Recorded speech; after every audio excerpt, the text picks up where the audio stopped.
Hi, in this video, we will talk about heat and temperature for your quarter 1 week 6. This is just very easy week for you.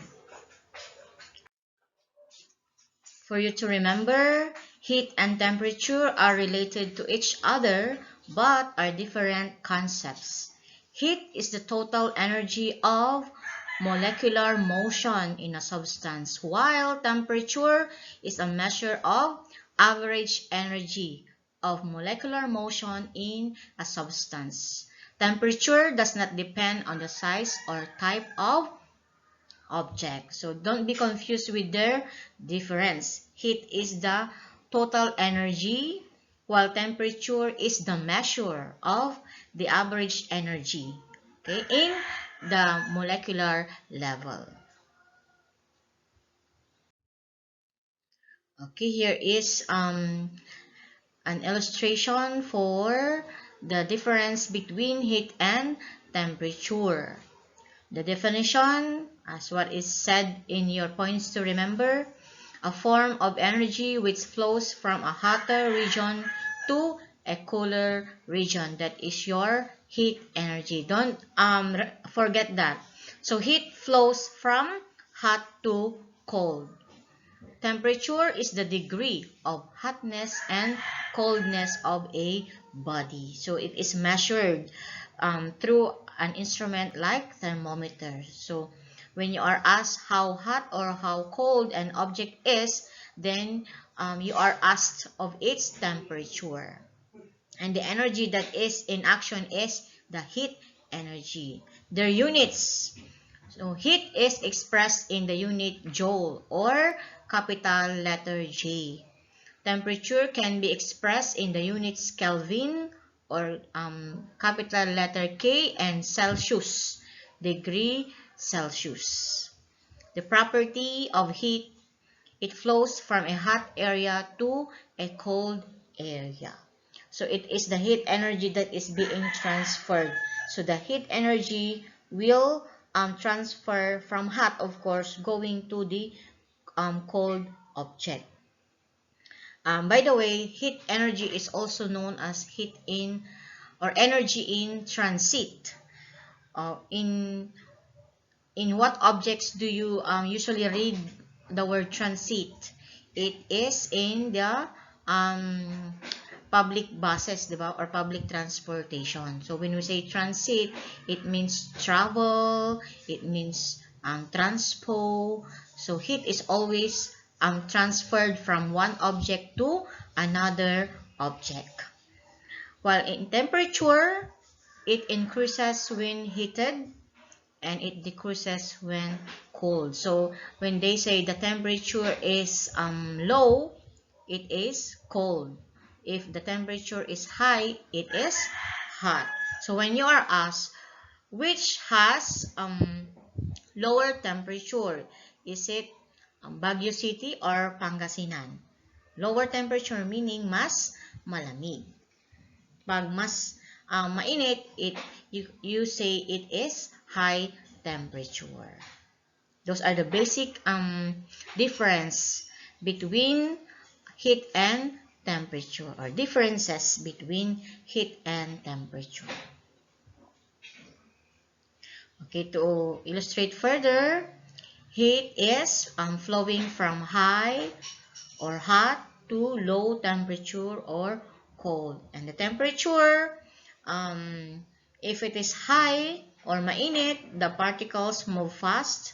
And if it is low or cold, the particles move slow. An illustration for that is the cooking oil. Kapag malamig yung panahon, di ba?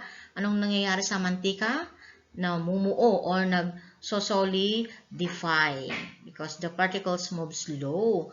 But if it is hot, the particles move fast, so it will be liquefied again.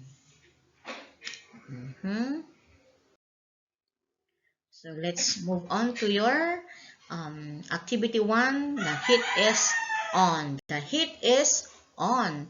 Read each statement carefully. Write the word fact if it is correct and bluff if it is incorrect. This is simply true or false. Fact for true and bluff for false. Okay. Number 1. Temperature is a measure of how much thermal energy an object has. Is it true or false? Fact or bluff? Ang temperatura daw ba ay sukat gaano karaming thermal energy meron sa isang bagay? Number 2. Heat is transferred from object of lower temperature to an object of higher temperature. Ganun daw ba yung pag-transfer ng heat mula sa malamig papunta sa mainit? Isipin nyo, kasasabi lang natin kanina doon sa points to remember. So that is fact or bluff. Number 3, heat is a form of energy. Ang heat daw ba ay anyo ng enerhiya? Number 4, joules is the unit to measure temperature. There are 3 units that were presented in the previous slide. Ang temperature ba ay expressed in joule? Fact or bluff? Number 5, temperature is a measure of the average amount of kinetic energy of the particles in a substance.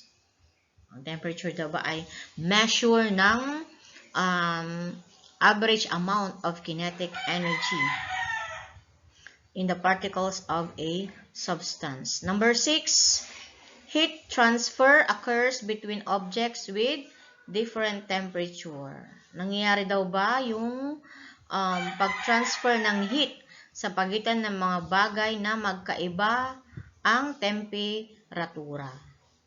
7. Thermal energy is associated with the random motion of particles at the molecular scale. May kinalaman daw yung thermal energy sa ang paggalaw ng mga particles of a substance. Yun yung number 7. Number 8, if the object releases heat, its temperature rises. Kapag yung bagay daw ba ay naglabas ng init, umiinit ba siya? Or lumalamig? Sabi niya, if the object releases heat, its temperature rises. Nag-release na siya ng heat, and then magra-rise, tataas daw yung temperatura niya. Yun yung number 8. True or false? Fact or bluff? Parang isipin mo, nagbigay ka ng pera. Pag nagbigay ka ba ng pera, dadami yung pera mo. Parang ganon. Yung number 8. Number 9.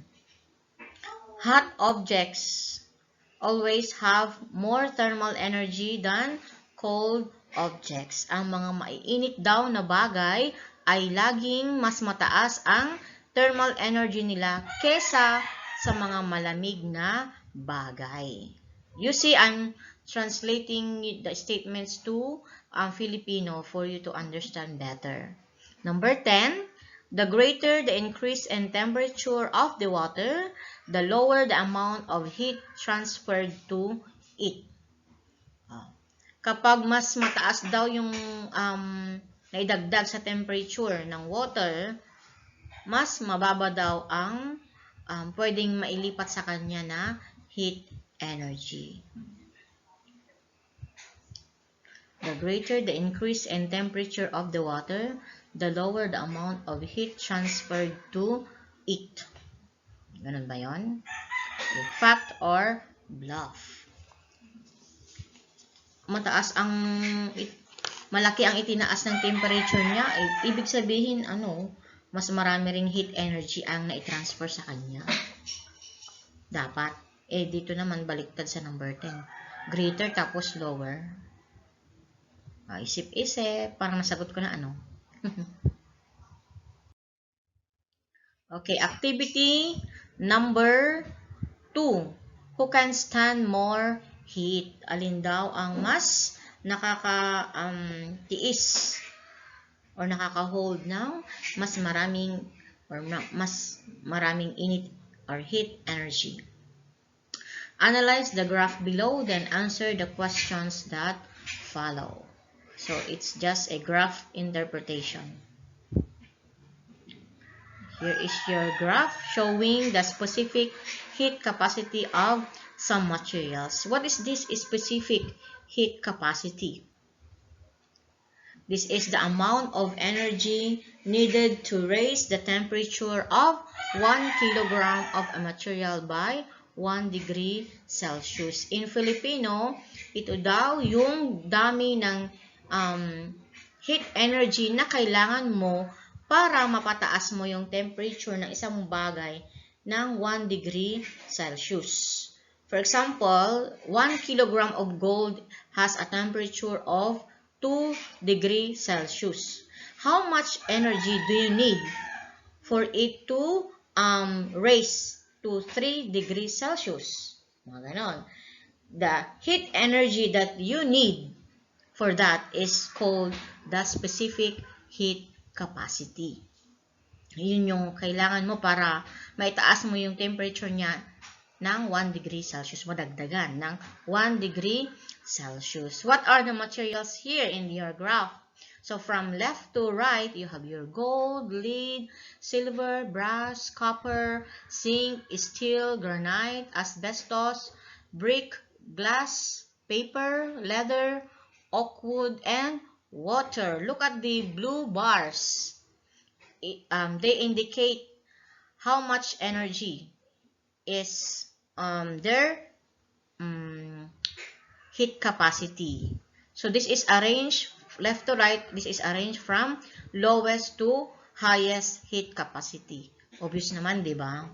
So left to right, that is from lowest to highest heat capacity. To illustrate more what is a specific heat capacity, look at the picture. We have here a pan with water that is on a flame. May dalawang kutsara dyan, isang metal spoon at isang wooden spoon. To the left is the metal spoon that is already too hot. And to the right is the wooden spoon that is still warm. Alin ang mas madaling uminit? Si metal spoon, meaning mas mababa yung kanyang specific heat capacity. Mas matagal uminit si wood or kahoy, meaning it has a higher specific heat capacity. Look at the graph. Nasaan yung metal dyan? Pwede yung steel, 490. While the wood, second highest siya, di ba? Kaya mas matagal uminit kapag mas mataas ang specific heat capacity. That is the reason why we use wood as handles. Handles of pots, pan, handles of scoopers, di ba? Mga handle ng sandok, mga kaldero, kawali, ganon. Kahoy. Why? Because matagal silang uminit. The wood has high specific heat capacity. Look at the paper in the graph. It also belongs to top 4. So top 1 is water, and then wood, leather, and then paper. That is why in your camping or anytime that you do not have your pot holder, usually you use paper as your pot holder because it does not heat up that easy. It has high heat capacity. Okay? That question number 1. Based on the graph, which material shows the highest heat capacity and lowest heat capacity? As I've told you a while back, this graph is arranged from lowest to highest heat capacity, from left to right. So you should answer 2 materials for number 1. One for the highest and second for the lowest heat capacity. Ang dali, dyan na. Either gold and water lang yan.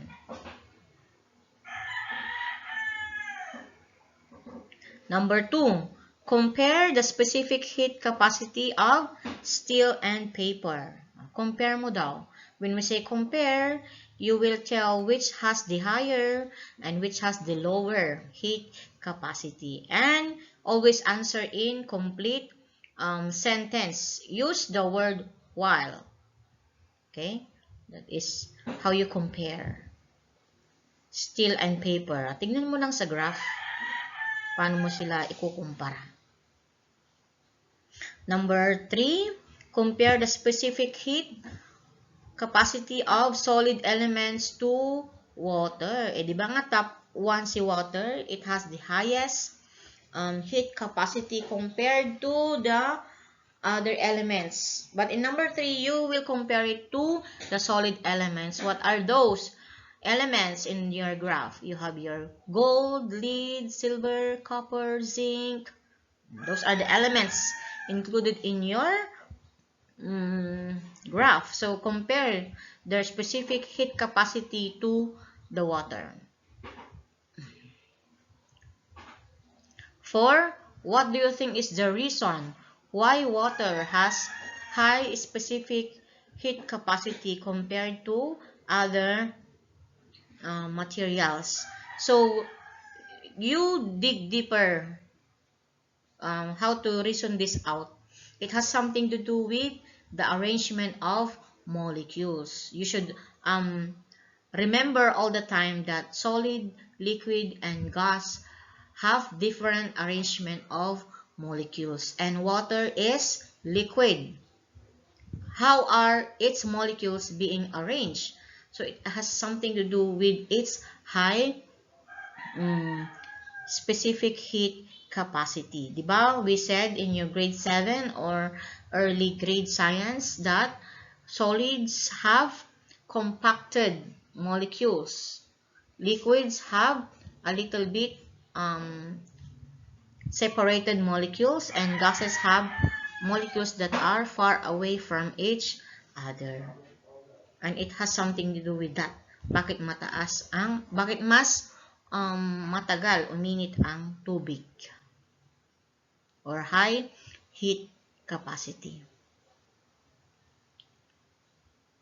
And then for number 5, Earth is composed of almost 70% water. What do you think is the role of the specific heat of water to the global temperature? Ano daw yung kumbaga role, anong pakinabang ng mundo sa mataas na specific heat capacity ng tubig? Okay. Nakakatulong ba ito sa pag-regulate sa temperature ng mundo? Okay. Balikan nyo yung lesson nyo ng grade 7 dun sa sea breeze, land breeze, mga ganon. Diba? May kwento noon si teacher ng grade 7 kayo. For example, sa night time, anong tulong nung breeze from the water? Nagpapalamig ba or nagpapainit? Mga ganon. Kapag night time, mga ganon. May kinalaman yun sa number 5. Okay. What is the role of the high specific heat of water to the global temperature?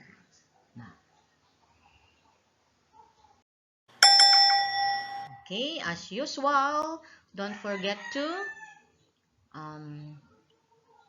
subscribe, like, and share for others to know that we are doing such tutorial. Okay, let's help more students like you. Again, don't forget to subscribe, like, and share.